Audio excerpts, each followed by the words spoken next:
Hi everybody, my name is Susanna Taylor and this is the BAFRA channel. So I've got with me my good friend James Ford-Bannister, the new Director of Training, and we're going to just get to know him a little bit today. Hi James.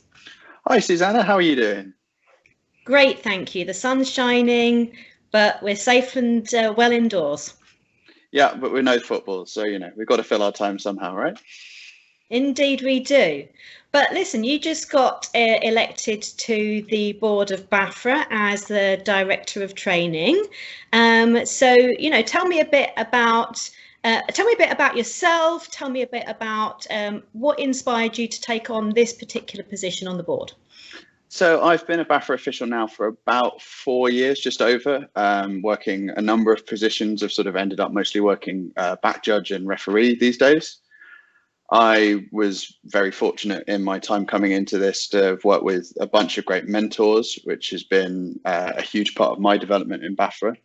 And part of what's inspired me to sort of take on this role has been, in the previous sort of university season, I've been working a lot of white hat. I've been working with a lot of the sort of younger up and coming officials, and they've sort of been sharing their thoughts and their ideas. And I had a bunch of ideas and things that I wanted to do, and it never really came into my head originally. I was kind of talking to the elite coordinator about it, just a bunch of ideas, and he went, "Well, if you have all of these ideas, why don't you go and do something about it?" And the more I thought about it, the more the ideas kind of developed, and I spoke to a few people and thought, yeah, why the hell not? Let's try and give something back for the next generation of BAFRA officials, as well as those that have been officiating for, I think in some cases, well over 30 years. Well, yeah, brilliant. And like you, James, I've been around about just over 6 years. We've officiated together, and I've seen you develop a lot. In fact, I remember you won the Alan Wilson Award for Rookie of the Year. So I know how your passion for the game and personal development, and I know you talk to a lot of people about how we can use lots of different tools and to get training materials out there to the officiating community in the UK. So maybe go into a bit more detail about any plans you have that you think you can put in place this year. So we've got a board meeting coming up where hopefully I'll get some of these plans that I'm going to talk about in a second sort of up and running, and maybe develop them a little bit more than what's just inside my head. But I've got sort of about 7 sort of key points that I'd like to look into, and whilst they may not all be in the first year, there's sort of things that I'd like to start getting people working on.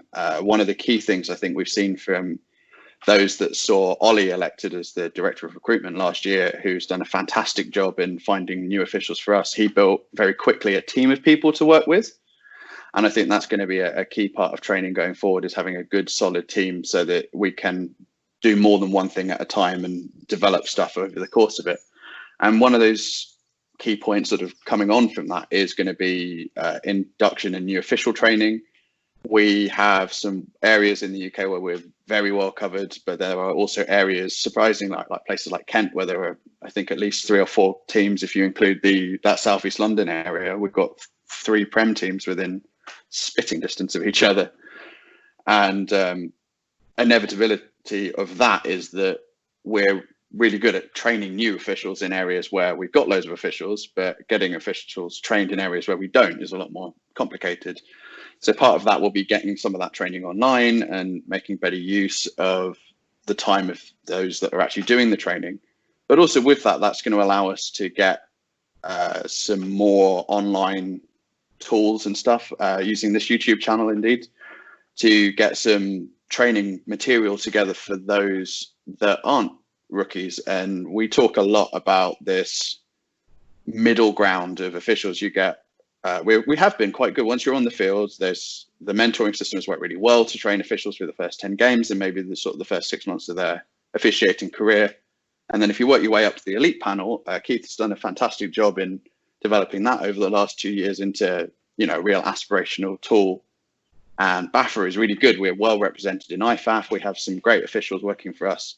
But we want to, whether you have aspirations or not, it really doesn't matter. It's helping us I think we're all passionate about being the best official we can be on the field. And I think the feedback we get a lot from coaches is that they want to see consistency, and consistency is a difficult thing for all people, because fundamentally what we do as officials is it's a judgment thing, and just not everyone sees the same thing the same way. It could be the angle, it could be all sorts of things.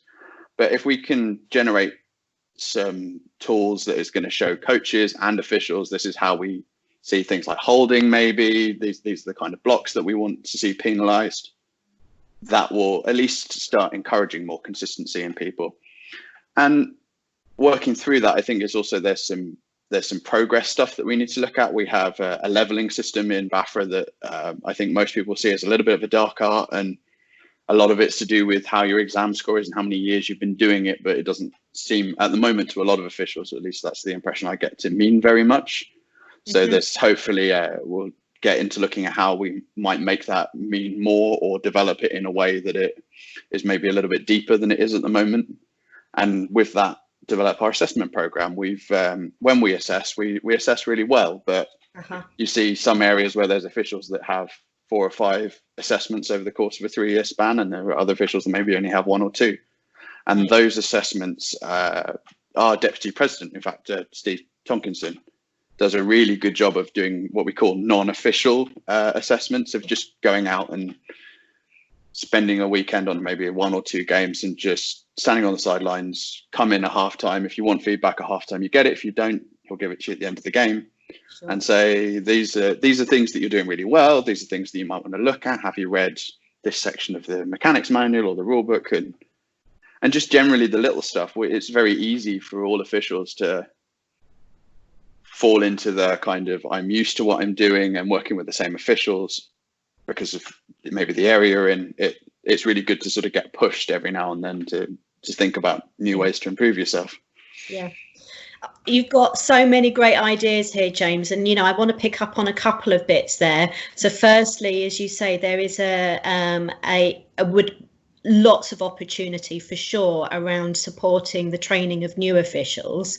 I myself have a rookie in training just now, and she's requested certain really 101 stuff presented in a way that, as you say, will be absolutely consistent across the board, but really help those new officials get that confidence to get on the field as quickly as possible.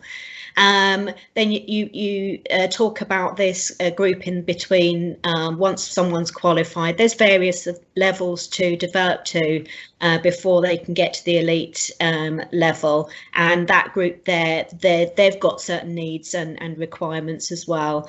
And of course, the elite panel has a branch essentially of training that is unique for that group, and all of these things have lots of different needs, but like you say, there's definitely an opportunity to get some more content out on to channels like this YouTube channel and other tools online, which is of course accessible to more people and more consistent across the country. So those are all things that I'm picking up from what you've said. And something else that I'd want to hear more from you is how the rest of the BAFRA organisation can get involved with this. As you said something about teams. So from speaking to a lot of officials, certainly those that have been officiating longer than I have, there used to be a very, very strong local sort of organisational structure. Mm-hmm. So I sort of consider myself part of the London/Thames Valley unit that we have sort of outside to the western side of London and sort of Surrey and Berkshire way. And we've had a really good history of meeting 4 to 8 times a year, and even sometimes it's just going through plays, having a bit of pizza, and that's really nice. It's not the most structured thing from BAFRA, but it's just local officials trying to develop each other. And what I'd like to see going forward is trying to re-encourage that. I know that Ewan, for instance, out in the west has been doing a really good job with trying to get the sort of Severn and South Wales officials together, but giving, rather than just having one official in an area trying to sort of corral other officials and get them together in a group on an evening, provide them with training materials. Potentially, at the moment, we have convention once a year which is a fantastic training tool for everyone, but also try and have something maybe in the October gap or somewhere else in the year when we're on our off season, just to get people together. And if we can get sort of a local training representative, 5, 6, 7 maybe, sort of across the UK, who can work with the training team to get material, they can then get that out to the local officials. We have a number of officials that already work in sort of those areas loosely. Davey, our president, did a blindside block video tutorial for the Scottish officials, I think about 2 or 3 weeks ago, and that went really well. So he took his notes and ran it out through training and ran a train the trainer event. So get local officials sort of brought up to run that presentation, and then we're going to run that regionally to get some of that content. And hopefully one of those, we're going to have the sort of ideally the best discussion piece that we get together recorded, so we can publish that online. So I feel like if anyone feels like they have the time to get involved sorry. I want to pick up on that, if I may. Because I did see on social media some desire from coaches actually for a bit more on that blindside block thing, because that is a new ruling and point of emphasis for this coming season. And it's something that they need to work out how to coach their players to play within the rules. So there's this joined up bit of training perhaps between BAFCA and BAFRA that I think is another opportunity for us. No, I agree wholeheartedly, and certainly with the rules changes. I think this year Jim Briggs, who's the editor for the rules and the mechanics committee, did a series of small videos on it, which are very centered on officials. Very, very good tools for us for understanding the changes. But sometimes you find with coaches, they want more visual examples, they want us to see it, and many of them will get their understanding of rule changes when we're out on the field, which is probably not the ideal time for coaches to really be trying to understand new rules. And one of the best ways to do that when you're not on the field is to get good supplies of video clips of, well, this is illegal, this is illegal, this is very much on the borderline, and it's going to depend maybe on how the game's going or the angle or, the size of the crew sometimes, whether that's going to get called. And anything that's on the borderline, we don't want in the game. And those are the clips you want to look at and say, okay, this is where the line is, and this is what we want to take out, and this is where the line is, and this is what is still okay, and this is what you should be coaching your girls and boys to be putting out on the field. And even then, I feel like some of these training videos would go a long way to cover where you're having level 1 coaches covering games, whether it's flag football, whether it's Division 2 for the bad situation sometimes when we have 26, 28 games in a weekend and we just can't cover 1 or 2 games.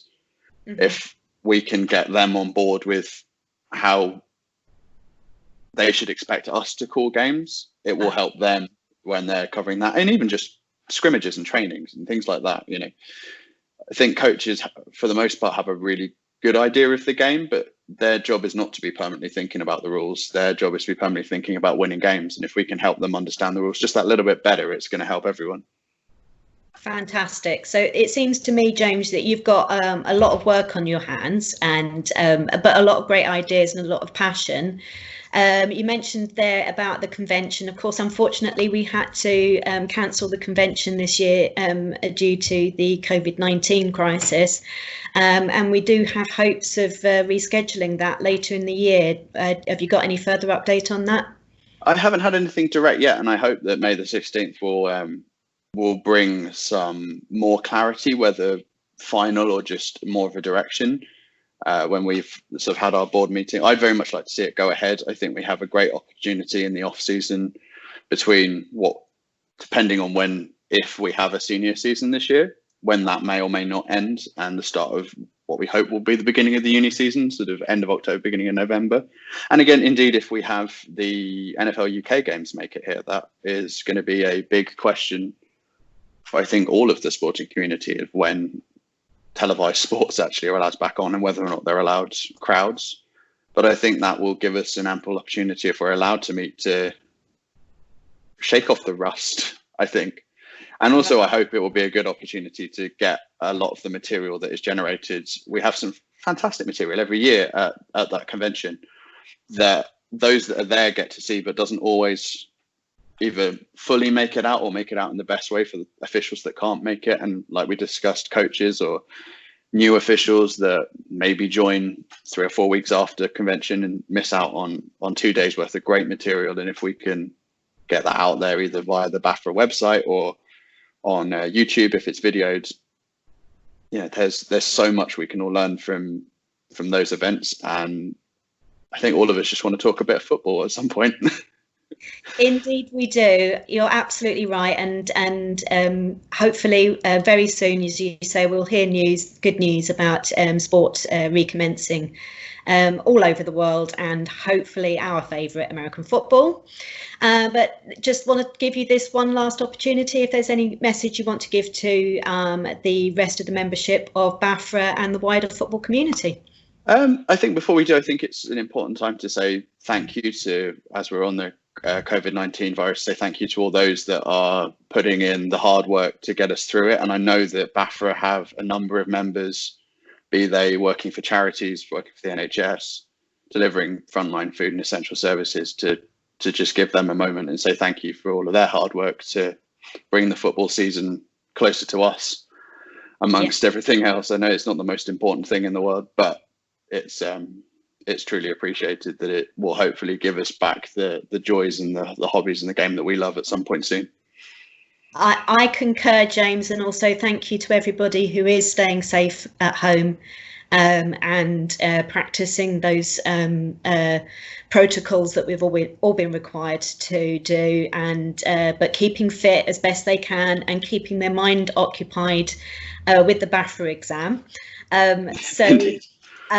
Thank you, James. Thanks so much for your time, and looking forward to hearing more from you and the team that you create around you for training, and have yourself a lovely day.